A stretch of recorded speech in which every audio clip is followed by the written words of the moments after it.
Okay guys, Mr. Mind back with a quick video on 9-2 translations and 9-3 rotations. For section 9-2, we will do one example because the section is very quick. And for 9-3, we will talk about rotating things either 90 degrees, 180 degrees, or 270 degrees. All right, so first we're going to draw a triangle. Like, we get that coordinate. We have that coordinate, and maybe we have that coordinate. And so give me a moment while I connect these. Look at that, that, and that. You know what?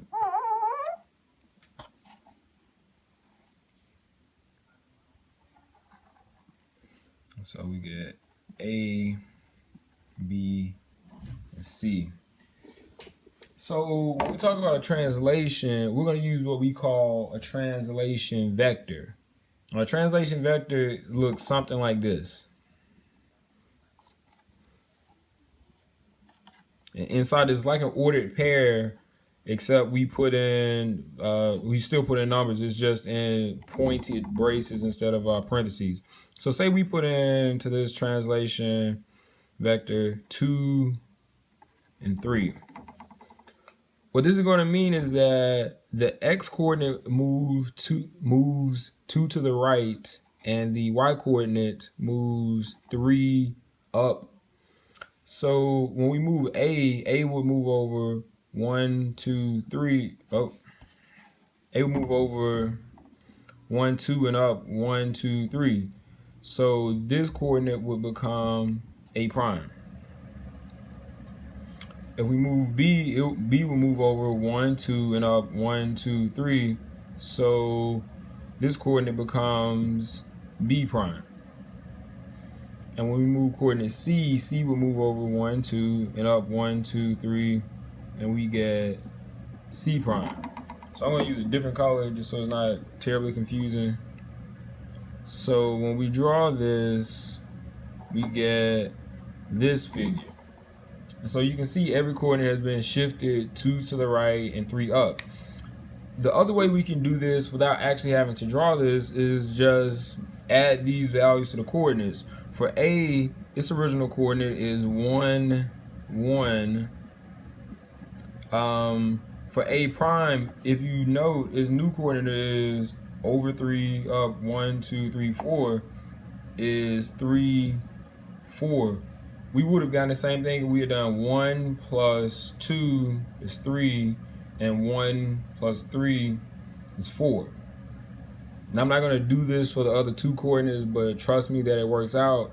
So this is essentially section 9-2. Every translation works the same.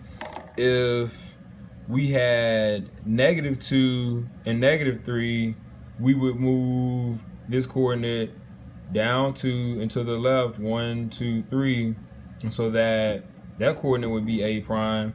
And for B, we move down 1, 2, and 1, 2, 3, and so forth. Now we're not going to do that. I trust that you guys have the ability to do so. So pause the video and you attempt to do number 1 and 2, and then we'll get started on rotations.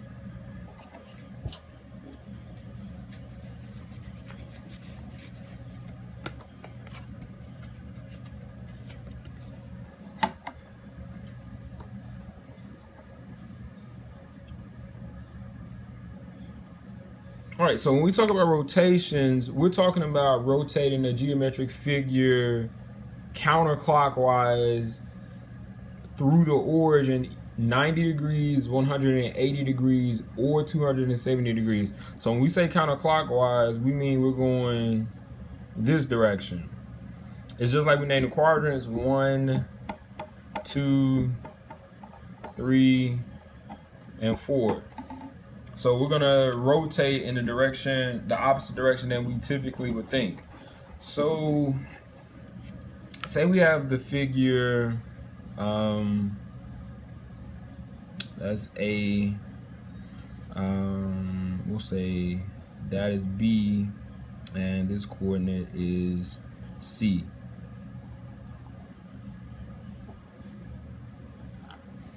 All right, so we get this triangle. So we want to rotate this 90 degrees to the left. So when we say 90 degrees, what we mean is that there's going to be a line where if we draw an angle from like point A to this rotated point, it should make a 90 degree angle.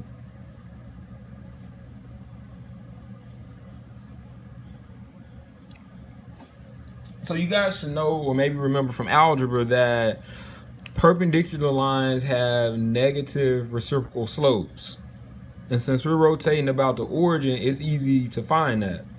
So for point A, if we look at the slope from this point, from the origin to this point, we go up 1, 2, and over 1, 2, 3. So that would mean that the slope is 2/3 to point A. And so if we want to draw a point that's rotated 90 degrees from the origin, we need to do the negative reciprocal of 2/3, which is -3/2. So the slope of the line perpendicular is -3/2.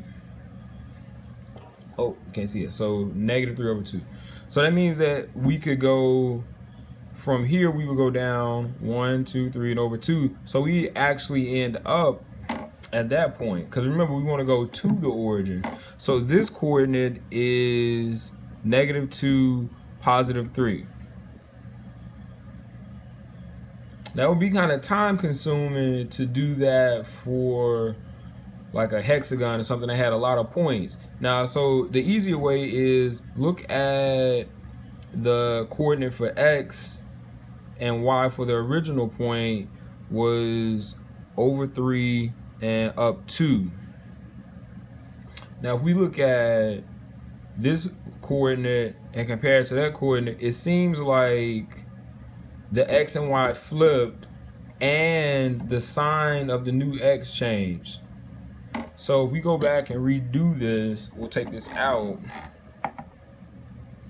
To get this new coordinate, the first thing we want to do is multiply the y coordinate by -1, which will give us -2, and then we flip the x and y. We flip the x coordinate and we get 3.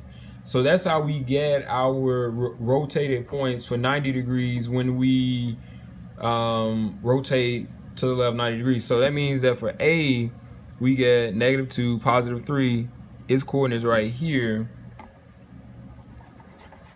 For B, B's coordinate is 1, 2, 3, 4, 1, 2, 3, 4, 5, 6. So B's coordinate is 6. Oh, I'm sorry. Well, let's count that again. 1, 2, 3, 4. 1, 2, 3, 4, 5, 6. So B's coordinate is 4, 6. So that means that when we write the coordinate for B prime, label it A prime. So B prime, its coordinate is going to be, remember, we multiply the y by -1 and make it the new x. So that would be -6. And then we switch the x coordinate and get 4. So that means we go over 1, 2, 3, 4, 5, 6, and up 1, 2, 3, 4, so that we have our new coordinate B prime. And then we do something similar for C. C's coordinate is 1, 2, 3, 4, 5, 6, 7, 8, 7, 7, 1, 2, 3, 4. So C's coordinate is 7, 4. So when we rotate for C prime, it's going to be -4, +7.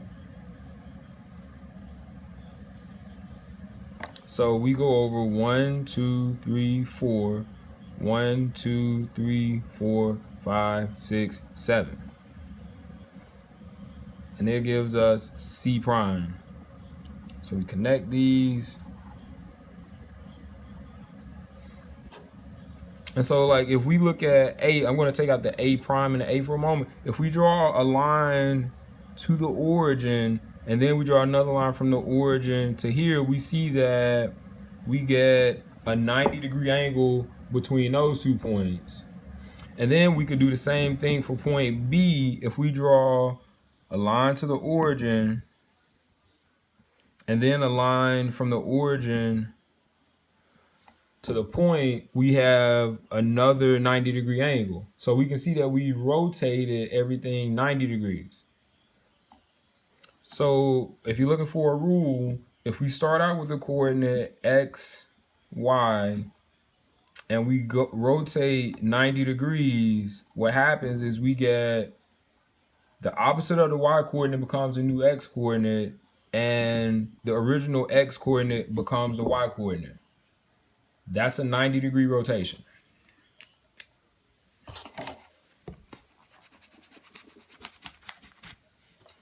Okay, so next is, well, before I go ahead, I do encourage you guys to pause and complete the example in the notes for a 90-degree rotation and then move ahead. So say we have right here. So this coordinate A is 4, 2, and we'll say that would have to be 1, 2, 3, 4, 5, 6. 1, 2, 3, 4, 5. So then for B is 6, 5, and then we'll say for C that would be 8, 3. So we connect those. All right, so next we want to do a rotation of 180 degrees. What that means is that from this point to this rotated point, it's just going to be a straight line. Well, all lines are straight. There's going to be a line that has an angle of 180 degrees.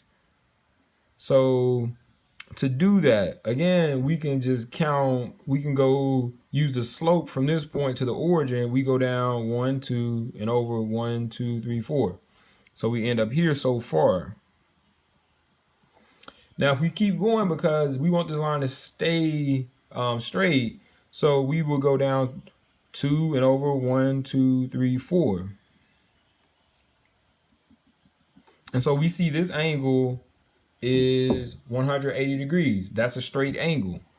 So this coordinate is -4, -2.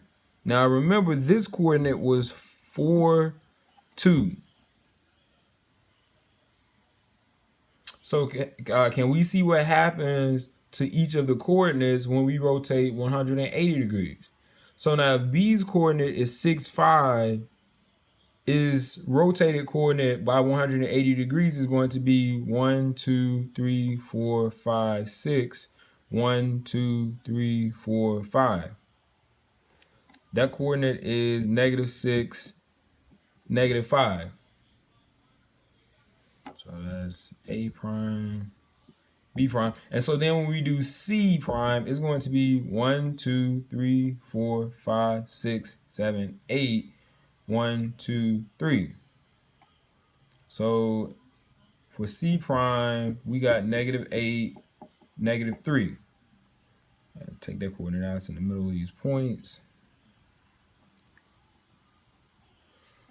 So if we take out the coordinates so we have some room to write, so we can see between any coordinate and this rotated coordinate, there's a straight line. So we go to the origin for B, we see that we get a line that's 180 degrees. And if we do the same thing for C to the origin and back and to the original point, all three of these lines have, they make an angle that is 180 degrees. So when we have a coordinate X, Y, and we want to rotate 180 degrees, the new coordinate is -x, -y.